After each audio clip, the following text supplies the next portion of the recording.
এই গরমে ঠান্ডা ঠান্ডা আম পান্না খাইলে কলজের একটা ঠান্ডা হয়ে যাবে। আপনারা সবাই এরম হয়ে আম পান্না খাইবেন, বুঝছেন? দেখবেন বেমালা ভালো লাগবে। তাই আসবো আম পান্না বানাবো, লিগে আম পোড়াই দিয়েছি। চুলায় গ্যাস নেই, চুলায় গ্যাস থাকে না। এক পাশ পোড়ানি হয়ে গেছে, কুন্ডাই কুন্ডাই এই যে আজগো আমের পান্না বানাইতেছি, আম পান্না। তাই আম ভালো আর কি পোড়াই লইতেছি। আম পান্না খাইতে কিন্তু বেমালা মজা।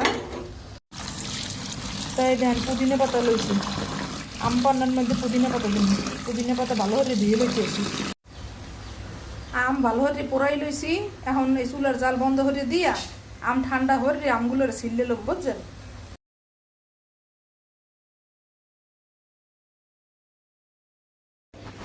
এই দেখেন আম ভালো বের করে লইছি আর দিয়ে দিছি পুদিনা পাতা।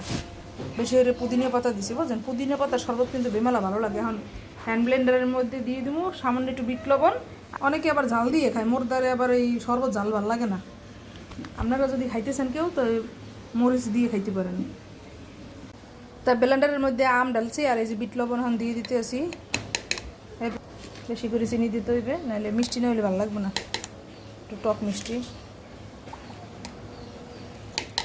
এই দেখেন ভালো রে ব্লেন্ড করে লইছি, দেখছেন কি সুন্দর হয়েছে দেখতে। এখন মই আর একটু পানি দিয়া চিনি দিয়ে ভালো করে গোলাইলি কিন্তু হয়ে গেলে এখানে ভাজা জিরার গুঁড়ো দিতে পারেন। ভাজার জিরার গুঁড়ো দিলে খাইতে বেমালা স্বাদ লাগবে। তৈরি হয়ে গেলে বেমালা মজা, তৈরি হয়ে গেলে বেমালা স্বাদের আম পান্না একটু খাইয়ে দেখি কেমন হয়েছে। সেই স্বাদ।